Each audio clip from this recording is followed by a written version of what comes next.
அனைவருக்கும் வணக்கம். இது போர்த்தொழில். இன்று இசைஞானி இளையராஜா அவர்களுக்கு 82வது பிறந்தநாள். தமிழர்களின் வாழ்க்கையில இசையால் நிரம்பிய அந்த பெருமகனுக்கு பிறந்தநாள் வாழ்த்துக்களை தெரிவித்துக் கொள்வதில் போர்த்தொழில் பெருமிதம் அடைகிறது.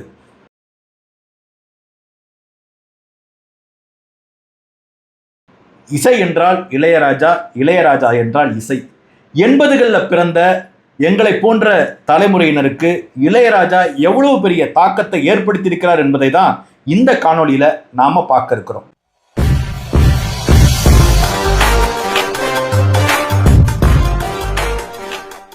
சமீபமா நான் தமிழ் திரை இசை பாடல்களை பெரும்பாலும் கேட்கறது இல்லைங்க.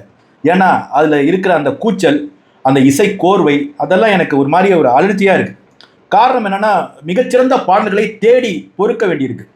ஆனால் 80களில் பிறந்த எங்களை போன்றோருக்கு இந்த நவீன காலத்து திரை இசை பாடல்களில் ஒட்ட முடியாமல் போயிருக்கிறதுக்கு மிக முக்கியமான காரணமாக நான் கருதுறது, இதில் பயன்படுத்தப்படுகிற அதிகமான அந்த எந்திரத்தன்மை, அந்த கணினி ஓசைகள், அது போன்றவை தான். எங்கள் காலத்தில் இசை என்பது மனிதர்களால் உருவாக்கப்பட்ட ஒரு ஆற்றலாக இருந்தது. எல்லாமே மனிதர்கள், அதாவது புல்லாங்குழல் வாசித்தாலும் மனிதர்கள், அதே போல் ட்ரம் வாசித்தாலும் மனிதர்கள், அதே போல் கிட்டார் வாசித்தாலும் மனிதர்கள் வாசித்தாங்க.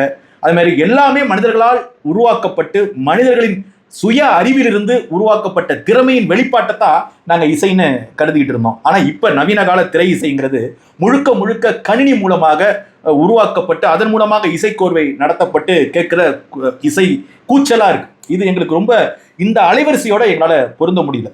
குறிப்பாக 80களில் பிறந்தவங்களுக்கு இளையராஜாவோட இசை செலுத்தியிருக்கிற தாக்கம் என்பது கொஞ்சம் நஞ்சம் இல்லை.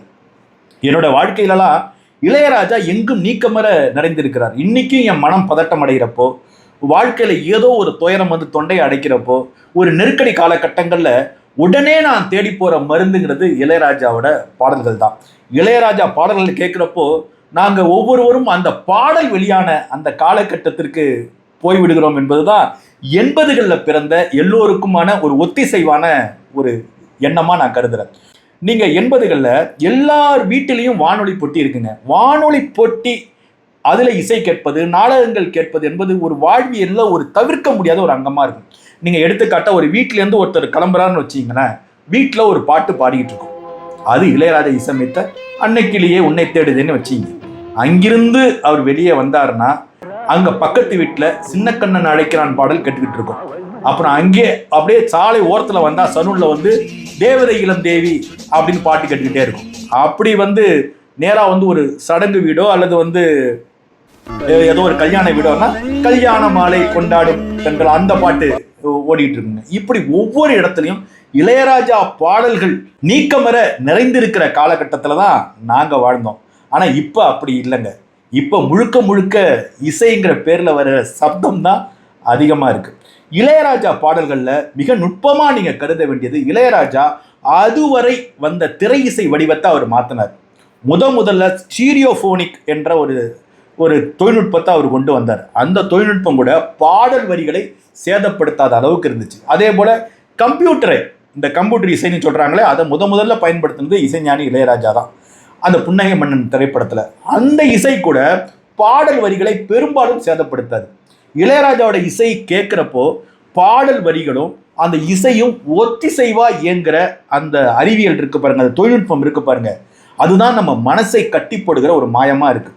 இளையராஜா பாடல்கள் என்பது பெரும்பாலும் தாய்மடி போலங்க, ஒரு கதகதப்பா என்னைக்கு போனாலும் நமக்கு ஆறுதல் தரக்கூடிய ஒன்றா விளங்குதுங்க.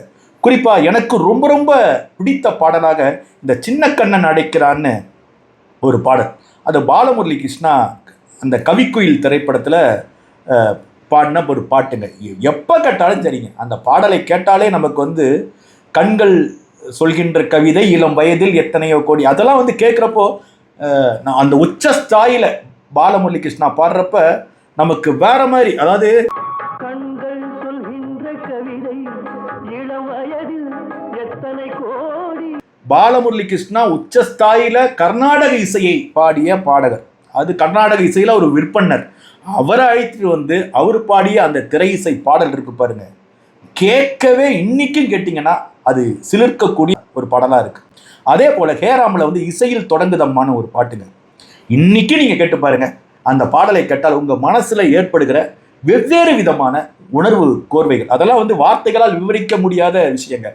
எனக்கு ராகம் தெரியாது, அது ஸ்வரவரிசை தெரியாது, பெரிய இசைக்கருவிகளை பற்றி அறிவு கிடையாது. நான் ஒரு பாமரத்தனமான இளையராஜாவோட ரசிகர். ஆனால் அந்த பாடல்கள் எனக்குள்ள செய்கிற மாயம் இருக்கு பாருங்க, அது வந்து அது மேஜிக் தான்.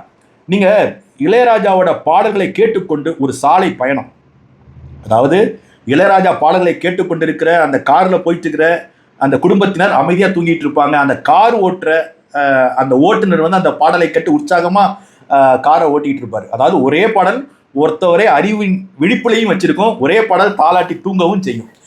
இன்னைக்கு நீங்க இந்த நீண்ட தூரம் இந்த சாலை பயணங்கள்ல போறப்ப, பேருந்து எங்கேயாவது நிக்கிறப்ப, அந்த அந்த கடைகளில் ஒலிக்கிற இளையராஜா பாடலை கேட்குறப்போ எல்லோரும் நம்ம வந்து மீண்டும் நமது பால்ய காலத்துக்கு போயிடுறோம், பள்ளி காலத்துக்கு போயிடுறோம்.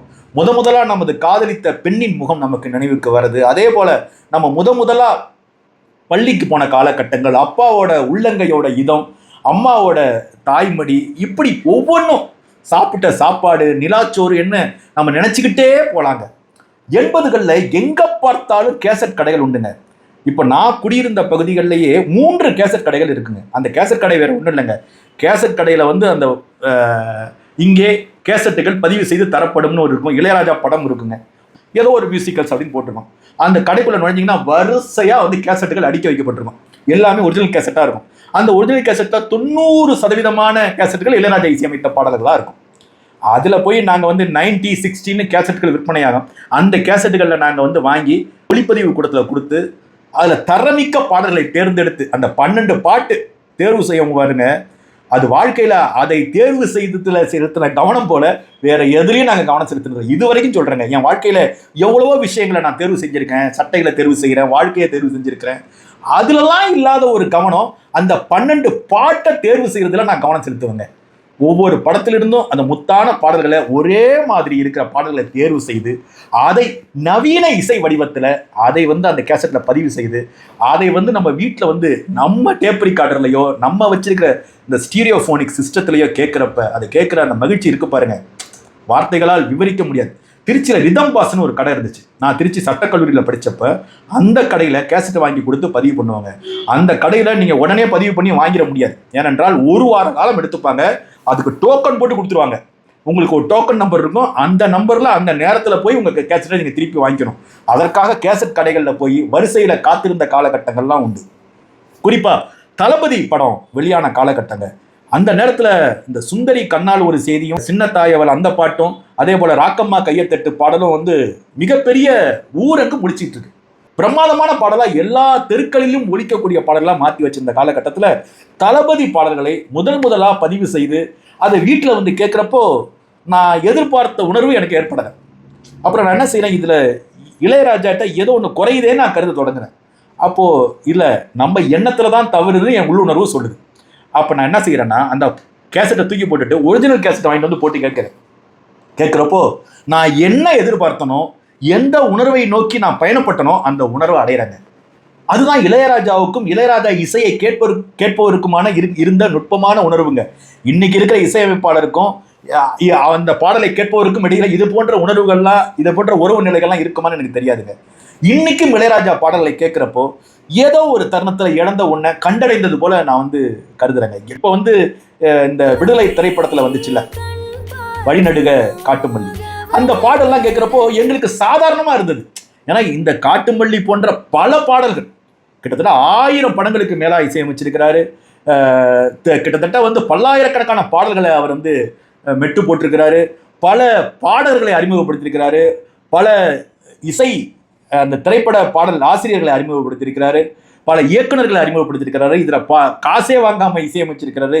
இதையெல்லாம் தாண்டி இளையராஜாவுக்கும் இளையராஜா பாடல்களை கேட்கிற அந்த அடிப்படையான அந்த அவருடைய ரசிகர்களுக்கும் இருக்கிற உறவு இருக்கு பாருங்க, இது எல்லாத்தையும் தாண்டி புனிதமானதை நான் கருதுறேங்க. இளையராஜாவோட சில அபூர்வமான பாடல்களை இந்த நாளில் நான் பகிர்ந்து கொள்ள விரும்புகிறேன். வா பொன்மையிலே நெஞ்சம் ஏக்கத்தில் தவிக்குதுன்னு ஒரு பாட்டுங்க. வா பொன்மையிலே நெஞ்சம் ஏக்கத்தில் தவிக்குது, இங்கு நீ இன்றி நான் இல்லை, நான் இன்றி நீ இல்லை கண்மணி அப்படின்னு ஒரு பாட்டுங்க. கேட்க கேட்க மிரள வச்சிரும்.